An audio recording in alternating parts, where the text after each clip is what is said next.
کہتے جی کہ میں بوڑھا آدمی ہوں، مدینہ جائیں گے، پھر عزیزیہ آئیں گے، طواف زیارت اور سعی، طواف زیارت تو ہوگا ہی بعد میں، پہلے ہوتا ہی نہیں، پہلے کیسے کر لو گے؟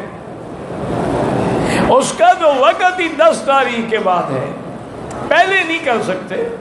تم 10 کو نہ کرو، 11 کو کر لو، 12 کو کر لو، ویل چیئر پہ کر لو، آسان طریقہ یہی ہے۔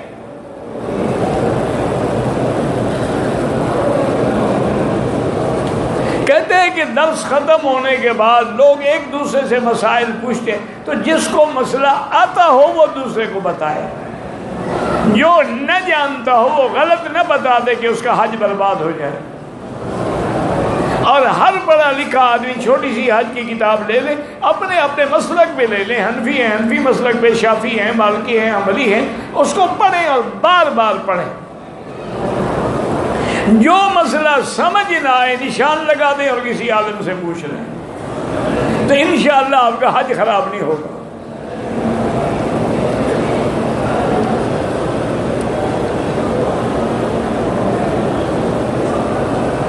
اب یہ کہتے ہیں جی کہ حج کے موقع پر مینا میں یا عرفات میں نماز پوری ہوگی یا قصر ہوگی؟ ایک موٹی بات یاد رکھے، حاجی تو سب قصر پڑھیں گے، وہ مسافر ہیں۔ یہاں آئے، مدینہ شریف چلے گئے، پھر عزیزی آئے، پھر وہاں چلے، وہ تو مسافر ہی رہیں گے نا، ان کو تو کسی جھگڑے میں پڑھنے کی ضرورت ہی نہیں ہے۔ یہ مسئلہ صرف ان کے لیے ہے کہ جو مکے میں مقیم ہیں، مستقل رہنے والے ہیں۔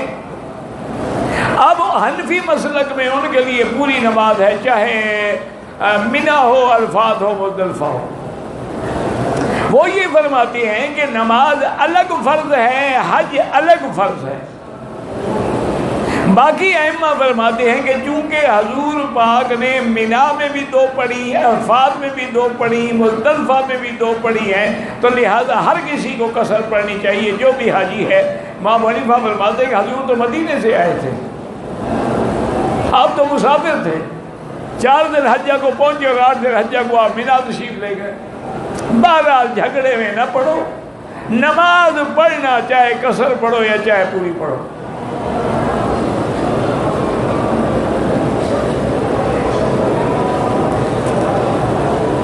مسجد عائشہ سے مردوں کے لیے عمرہ ہو سکتا ہے، ہاں حضور نے یہ حکم نہیں دیا کہ عورتوں کے لیے ہے۔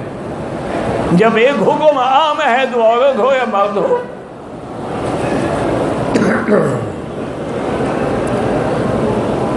حج تمتع میں اگر ہم نے ناخن کاٹنے ہیں تو بہتر یہ ہے کہ یکم ذی الحج سے پہلے کاٹ لیں، حجامت کر لیں، بدن کی صفائی کر لیں، چونکہ جن لوگوں نے قربانی کرنی ہے ان کے لیے افضل یہ ہے کہ بعد میں بال نہ کٹائیں، نہ ناخن کاٹیں، افضل ہے۔ لیکن اگر کسی نے کاٹے تو کوئی جرمانہ نہیں ہے۔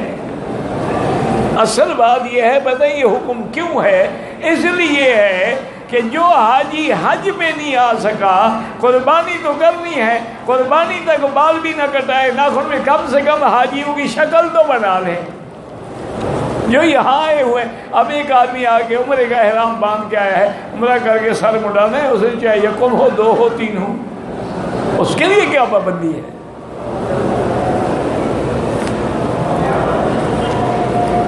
مدینہ منورہ سے واپس آتے ہوئے بالکل عمرہ کرنا ہے۔ اگر ٹائم ہے عمرے کا احرام باندھ کے آئیں، ٹائم نہ ہو تو حج کا احرام باندھ کے، بغیر احرام کے میقات سے نہیں آ سکتے۔ مدینہ منورہ میقات ہے۔ بیمار بندے کے لیے کوئی چھوٹ ہے؟ کوئی نہیں، جب مدینے جا سکتے آ سکتے ہو، بیمار کیسے ہو تم؟ اگر بیمار ہو تو مدینے جاؤ ہی نہیں، پڑے رہو یہاں۔ جب جا رہے ہو تو مانا ہے کہ بیمار نہیں ہو، بہانہ سازی کر رہے ہو۔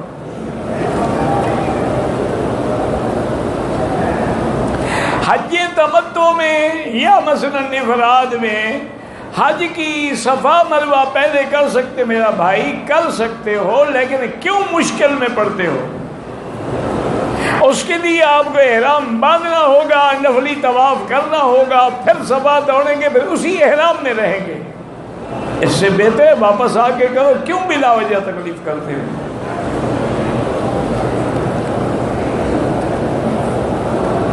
کہتے جی مصری لوگ داڑھی نہیں کیوں نہیں رکھتے ہیں؟ ان سے پوچھو، میں تو مصری نہیں ہوں۔ یعنی ساری دنیا کا جواب آپ نے مجھ سے پوچھنا، مصری لوگوں سے جا کے پوچھو بھی کیوں نہیں رکھتے ہو؟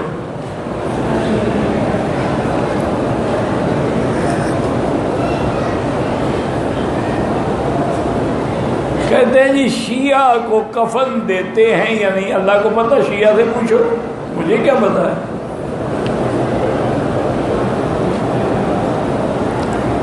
کہتے ہیں جی کہ لوگ جمعہ والے دن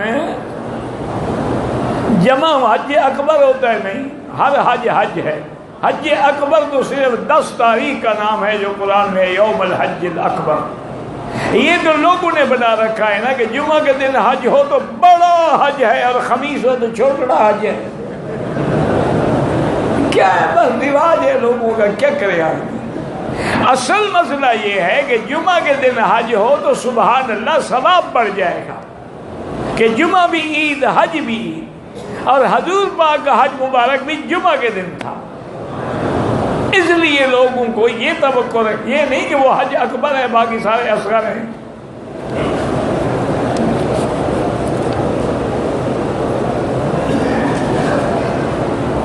اگر ایک عورت کو لیکوریا کی بیماری ہے، پانی آتا ہے، بہرحال وہ اپنا پیمپرز وغیرہ باندھ کے آ سکتی ہے مسجد میں، اور ہر نماز کے لیے وضو بھی تازہ کرے۔ مسجد نبوی میں یا مکے میں افضل یہ ہے کہ عورتیں نماز گھر میں پڑھیں، لیکن اگر وہ آنا چاہیں تو آپ منع بھی نہیں کر سکتے۔ یہاں حضور نے فرمایا ہے کہ بیوتہن خیر لہن، تمہارے گھر تمہارے لیے بہتر ہے۔ وہاں یہ بھی فرمایا ہے کہ لا تمنعوا اماء اللہ عن بیوت اللہ، اللہ کی بندیوں کو اللہ کے گھر آنے سے مت روکا کرو۔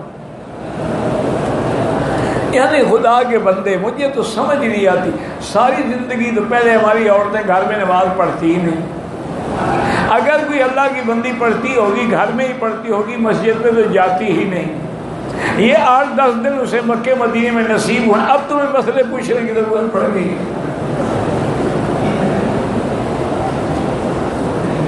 بس لوگوں کا ایک مزاج ہے جی ماشاءاللہ۔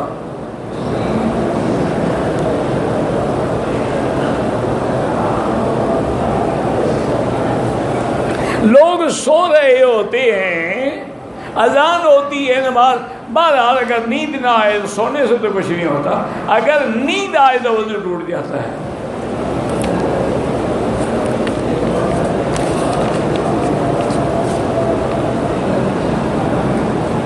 اگر کوئی حنفی مسلک والا اپنا مسلک چھوڑ دے، خود نہیں چھوڑ سکتا میرا بھائی، وہ تو اگر ایسے مسائل ہوں تو علماء اتحاد کر کے دوسرے مسلک پہ عمل کرتے ہیں، اپنی مرضی نہیں ہے کہ جو چاہو کر دو۔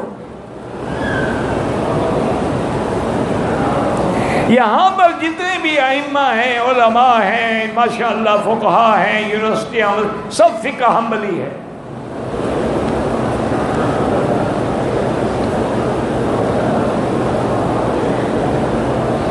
اگر مال حرام سے حج کرے یا وہ قبول نہیں ہوتی، وہ تو حدیث میں ہے کہ حرام حج مال سے جب حج کرتا ہے اور کہتا ہے لبیک اللہم لبیک، آواز آتی ہے لا لبیک ولا سعدیک وحجک مردود علیک، تیرا حج تیرے منہ پہ مارا جاتا ہے۔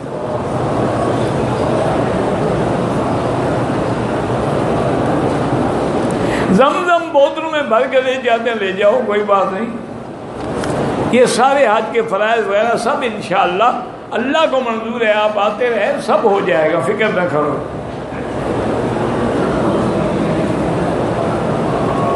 میں عمرے سے طائف سے آیا، عمرہ کیا، بال تو کٹوائے ہیں، لیکن سارے سر پہ اس طرح اگر سارے سر پہ بال کٹوائے ہیں کوئی دم نہیں، ٹک لگایا ہے تو پھر دم ہے۔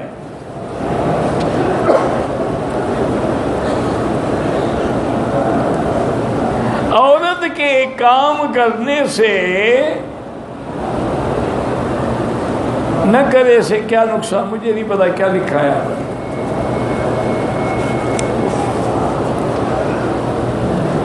تبلیغ والے کہتے ہیں اس میں زیادہ ثواب، بالکل زیادہ ثواب ہے. دین کا سیکھنا فرض ہے، باقی تو نفلی عبادات ہیں. طلب العلم فریضۃ علی کل مسلم و مسلمۃ، علم سیکھنا، دین سیکھنا، کلمہ سیکھنا تو فرض ہے. اب دیکھو نا، حرم میں 1 کا 1 لاکھ، لیکن حج میں اگر آدمی پیدل حج کرے تو ہر قدم پر 700 حرم کی نیکیاں ملیں گی. 700 کو پھر لاکھ سے درد، وہ کیسے بڑھ گئی؟ تو تم بلا وجہ تبلیغی جماعت کے گلے میں نہ پڑھو، اپنا اصلاح کرو.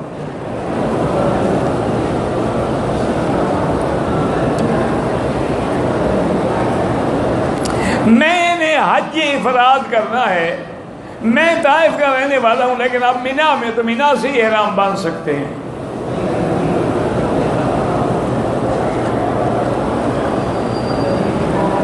کہتے ہیں جی کہ میں نے حج تمتع کے لیے اپنا عمرہ کر لیا، اب حج بھی کروں گا، اپنے والد کے لیے عمرہ کرنا چاہوں کر سکتے ہوں. مسجد عائشہ سے احرام باندھیں گے یا جیرانہ سے؟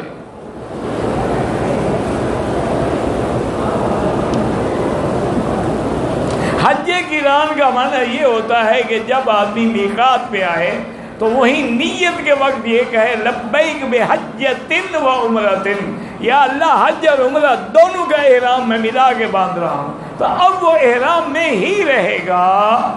مکے میں آئے گا، طواف کرے گا، صفا مروا، تو احرام نہیں کھول سکتا، قران ہے. وہ مینا سے قربانی کر کے حل کر کے پھر احرام کھولے گا.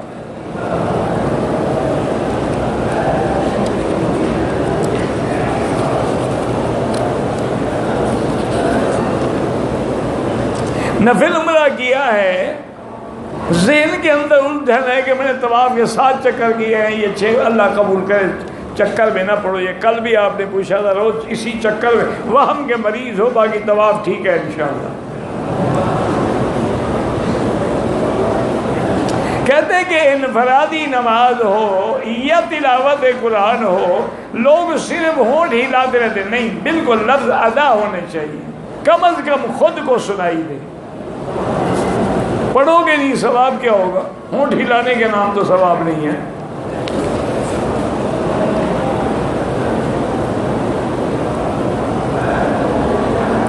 ہاں، عمرے کے طواف کے دوران خانہ کعبہ کے دروازے کو چھو کے ہم نے دعا مانگی، ہمارے ہاتھوں پہ خوشبو لگ گئی، فوراً دھو ڈالو. نہیں دعا ہے، تھوڑی ہے تو صدقہ کرو، اور دونوں ہاتھوں پہ پوری لگ گئی ہے تو پھر دم دینا ہوگا. حجر اسود کا بوسہ دینا فرض نہیں ہے، واجب بھی نہیں ہے، سنت ہے، لیکن لوگوں کو دھکے دینا حرام ہے. موقع ہو کرو ورنہ اشارہ کرو، اس کا بھی اتنا ثواب ہے جتنا بوسے کا ہے. قرآن پاک کا ظاہری ادب بھی ہو، باطنی ادب بھی ہو. بعض لوگ قرآن کو ٹانگوں پہ رکھ لیتے ہیں، بعض جوتیوں پہ رکھ لیتے ہیں، اللہ ان کو ہدایت دے. یہ بہت بڑی بے ادبی ہے.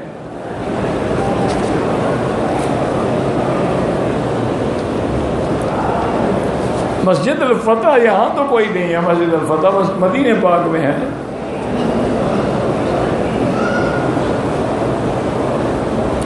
اگر کسی محرم پہ صدقہ کا معنی یہ ہوتا ہے کہ کم سے کم صدقۃ الفطر کے برابر پیسے خیرات کر دو.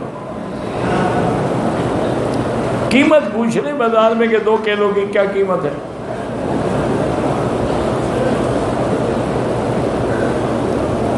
اگر قبرستان میں جائیں بالکل جائیں، کوئی منع نہیں ہے، لیکن ان کے لیے دعا کریں کہ اللہم اغفرہم ورحمہم، اللہم اجعل قبورہم نورا، اللہم اجعلہم روضۃ من ریاض الجنہ. ان کے لیے دعا کریں، ان کے لیے اللہ سے مغفرت مانگیں، قبر والوں سے نہ مانگیں.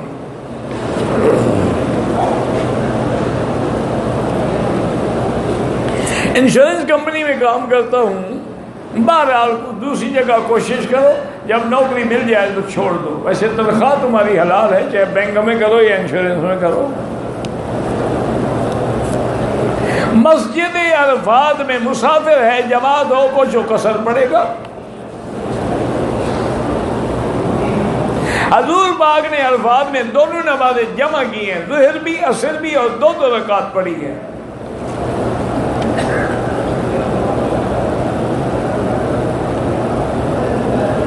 کہتے ہیں جی پاکستان میں بریلوی جماعت ذکر کرتے ہیں، مجھے کیا پتا کیا ذکر کرتے ہیں۔ 11ویں کیا ہے؟ بدعت ہے۔ نیک لوگوں کے ہاتھ چومتے ہیں، وہ تو کوئی حرج نہیں۔ قربانی اور عقیقے کے ساتھ اس میں عقیقے کا جانور شامل نہیں کر سکتے۔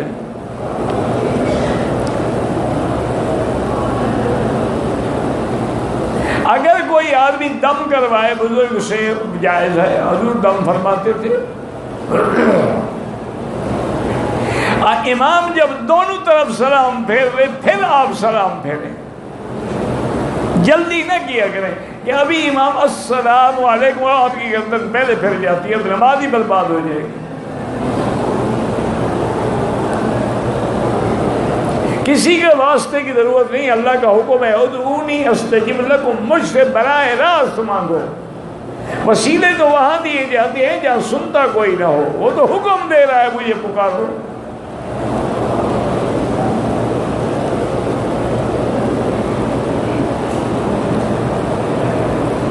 هل يجوز أن أؤتي عمرة لا أستطيع أقرأ ماذا كتبت؟ أرجو أن تراجع إلى العلماء عند باب 74 فيها مكتب فيها علماء فيها دار الافتاء۔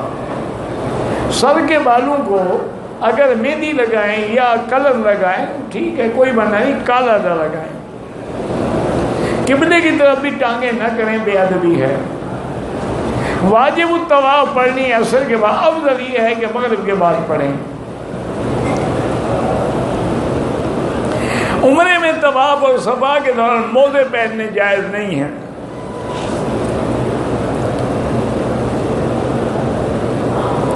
اگر حج کے دوران یا اس سے پہلے عورت کو حیض آ جائے بالکل کوئی بات نہیں ہے، وہ غسل کرے گی، نماز نہیں پڑھے گی، حج کی نیت کر لے گی، لبیک بحجۃ منی جائے، عرفات جائے، مزدلفہ جائے، کنکری مارے، قربانی کرائے، بال کاٹے، جب پاک ہو جائے تو طواف زیارت کرے اور صفا مروا دو۔ باقی ہر کام حیض کی حالت میں کر سکتی ہے۔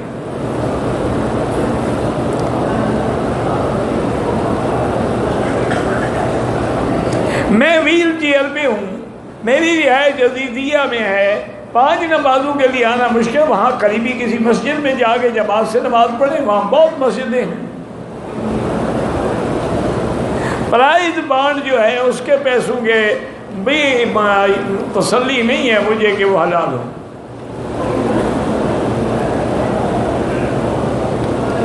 جدے سے جو بھی آئیں گے حج کریں گے، حج افراد ہی کر سکتے ہیں۔ جدے سے ہی حج کا احرام باندھیں گے، اگر بغیر احرام کے آگے پھر بھی ان کو مکے سے حرم سے نکل کے مسجد عائشہ سے حج کا احرام باندھنا ہوگا۔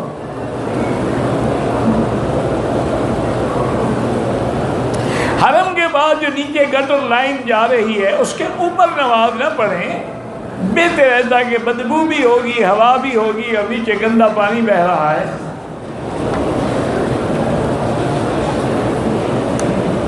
ہم حنفی ہیں اور مکے میں مقیم ہیں، تو پھر آپ پوری نماز پڑھیں گے۔ 13 دن حج کے بعد عمرہ کر سکتے ہیں، جب حج کے دن گزر جائیں پھر عمرہ کر سکتے ہیں۔ حج تمتع کرنے والے جو ہیں وہ یکم سے پہلے اپنی حجامت بنا لیں، ناخن کاٹ لیں، بدن کی صفائی کر لیں۔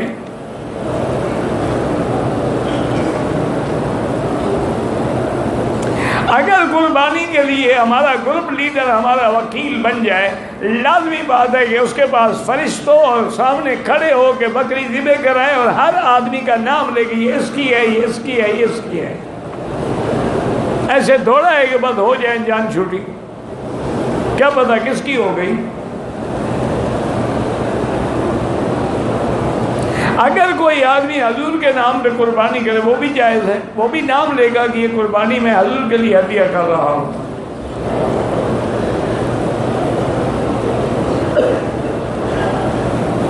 میں طواف کر رہا تھا، 4 چکر کر کے گھر چلا گیا، وہ طواف نہیں ہوا، دوبارہ آگے ابتدا سے شروع کریں گے۔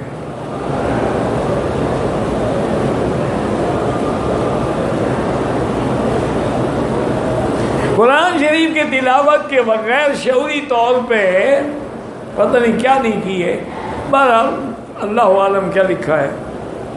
غیر محرم کو طواف کرایا جا سکتا ہے ویل چیئر پہ، اپنی بھی نیت کر لے، ہاں اپنی نیت کر لے تو کرا سکتا ہے۔ اگر طاقت ہے تو پھر ویل چیئر پہ نہ کرے، پھر چل کے کرے۔ مثلاً صفا میں تھک گیا، 1 چکر کر کے بیٹھ جائے، پھر دوسرا کرے، پھر بیٹھ جائے، پھر تیسرا کرے۔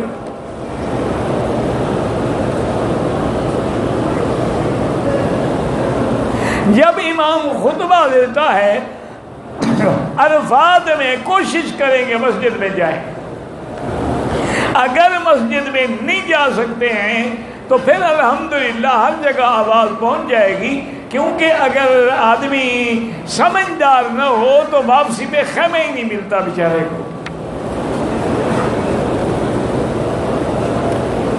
10 ذی الحجہ کو سب سے پہلے جو ہے قدگری مارنی ہے، پھر قربانی ہے، اور پھر سر منڈائی۔ یہ ترتیب حنفی حضرات کے نزدیک واجب ہے، باقی ائمہ کے نزدیک نہیں ہے۔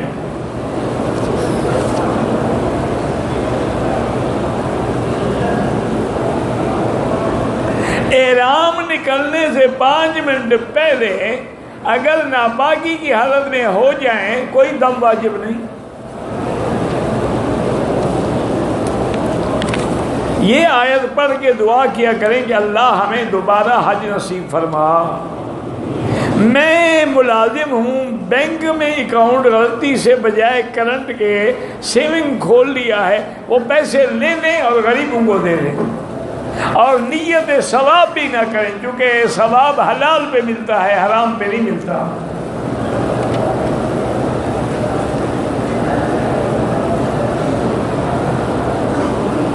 بہرحال جو بھی بینک قربانی کرتے ہیں وہ قربانی ضرور کرتے ہیں، لیکن ترتیب نہیں قائم رہ سکتی۔ میں ریاض سے بغیر احرام کے آ گیا، حج کرنے، اب تو حج افراد کرو گے چونکہ تم نے احرام باندھا ہی نہیں، حج کے بعد عمرہ بھی کرو، دم بھی ادا کرو۔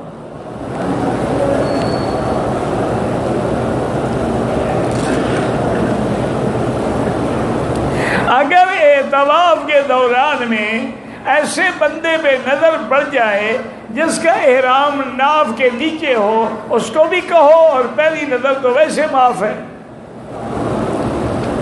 یہ بہت سارے حاجی غلطی کرتے ہیں، جن کا احرام ناف کے نیچے ہوتا ہے، نہ نماز ہوتی ہے نہ طواف ہوتا ہے۔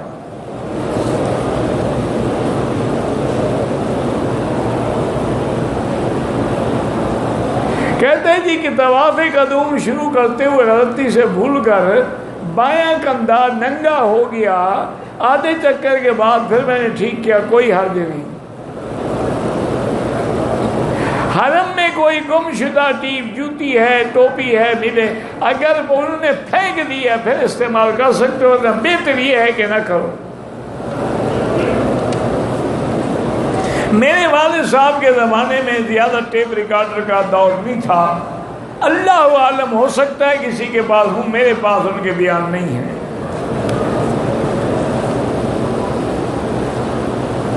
اگر کوئی آدمی زیارت کے لیے عرفات جائے، واپسی پہ احرام باندھنا ضروری نہیں ہے، عرفات میقات نہیں، حرم کے باہر ہے۔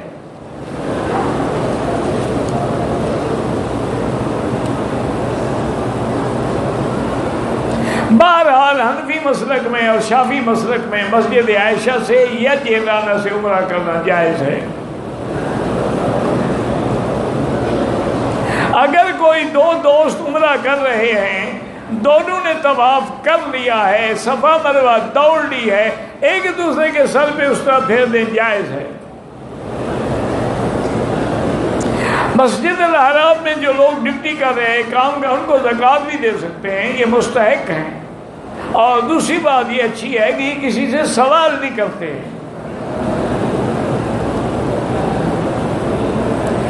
استقبال مانا جب کھڑے ہوں تو آپ کا کندھا حجر اسود کے کونے کے، اور استلام تھوڑا ایک قدم آگے جا کے پھر کریں گے اللہ اکبر۔